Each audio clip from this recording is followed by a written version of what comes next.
Well, looks like we're moving a lot of crude oil through the Straits of Hormuz. After almost 120 days, looks like the spigot is open.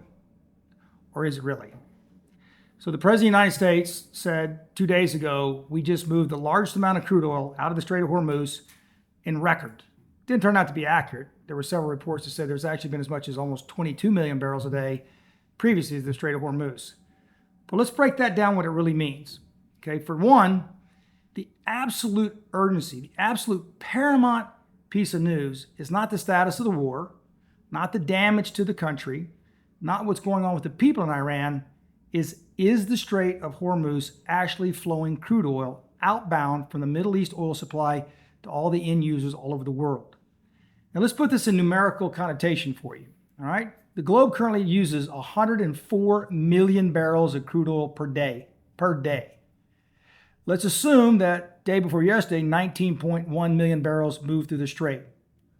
If you factor that based on our daily consumption, right, in 5 or 6 days of moving 19 million barrels a day, it equals 1 day of how much oil we consume in a 24-hour period. So now let's take a look at where the oil is coming from. Is it because they've opened up more wells? No. Is it because they have more oil sitting in the tanks at the port? No. Is it because the drop in production from the field because there was nowhere to store the oil is back online? No. The answer is very simply, you had all kinds of oil aftermarket tankers that were loaded with crude oil before the war broke out that were stuck on the wrong side of the gate, the wrong side of the Strait of Hormuz, the wrong side of the outbound channel.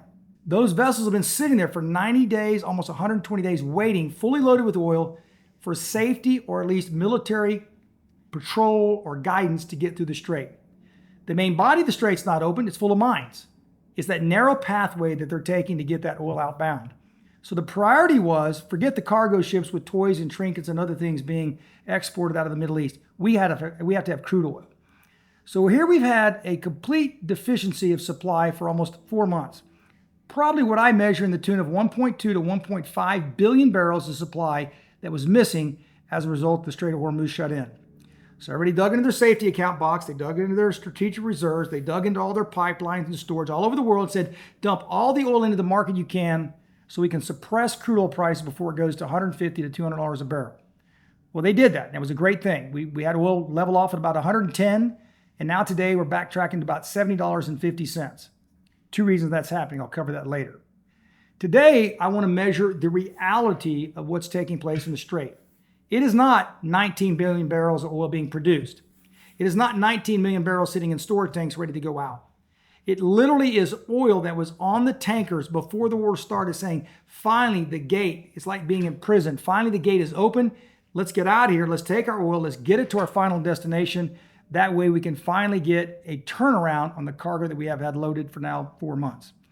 The question then becomes, how much oil is behind that closed gate in the Strait of Hormuz? Well, you can run ChatGPT, you can look at all the analytics, you can look at Middle Eastern experts and say, how much oil do they believe was trapped behind that strait at the time the war broke out and the Strait of Hormuz closed? The estimates between 110 and 120 million barrels was loaded on vessels that were intended to go through the strait and deliver oil across the globe. Folks, that's 1 day of global consumption. All the oil behind the gate was about 100 to 110 to 120 million barrels of oil, best estimate. We consume 104 million barrels a day. That's 1 day. 1 day of production. At 19 million barrels a day, in 6 days, we have moved all the oil from behind the gate that was shut behind the Strait of Hormuz when it was closed down into the open market. So that begs to ask, okay, if that's really what's happening, how many ships are coming inbound? How many ships are coming into the strait to pick up more oil? They don't talk about that. Why is oil down to $70 a barrel today? If it's true what I'm saying, and if it's accurate what I'm giving in terms of numbers, then why is oil not trading $85 to $110 a barrel knowing that we don't have any backup supply? They're not turning wells on. They're trying to build pipelines. They didn't build it in 90 days. They're just talking about construction. So what are we looking at? Are we looking at a suppressed price because we have this pretend moment in time that we have enough supply to meet global demand on a daily basis? Well, what I know is one thing. At 104 million barrels a day, crude oil is like toilet paper.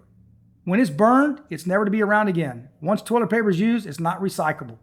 We have a commodity that's being consumed every day at 104 million barrels a day.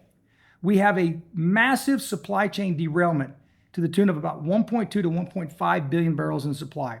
And every known resource is trying to ramp up as fast as they can. Now with the price of oil at $70 a barrel, the foot's coming off the gas, the foot's coming off the pressure, the foot's coming off, hypothetically, off the need of matching supply with ongoing demand, which is rising by the day. But what we see in the media, what we see is there's a solution. More oil going out of the Strait of Hormuz almost in record pace. Well, yeah, it's already loaded. They're just waiting for their turn to get in line to go through that little skinny part of the strait because the main body's not open yet. What I believe is happening to the price of oil today is everybody who went long on oil is trying to dump their contracts. Everybody who went long is trying to say, I don't care whether it goes to 65 or 60, I'm losing my tail. Today, we have an extra 100 million barrels is being added to the open water supply of crude oil around the globe. That's the oil that was sitting in storage in waterborne vessels that were waiting to get out of the strait. In about 5 to 8 days, that oil is going to be gone. Now what do you do? Now what do the traders do in negotiating and trying to buy oil? Is there a chance by the middle of July, by the third week of July, the traders out there trying to look for all the oil they can buy and control physical barrels to get to their ultimate customer? Is there going to be enough? Or is there going to be that 8 to 10 to 12 million barrels a day in shortage of supply that'll be recognized in 3 to 4 weeks, and you have a real whiplash on that pendulum effect from too far oversold, just covering their losses on tradable accounts, to a true physical barrel requirement between supply and demand? I think we're going to see a much, much higher price for oil around July the 15th, July the 20th, because of what I just described. Thanks for listening.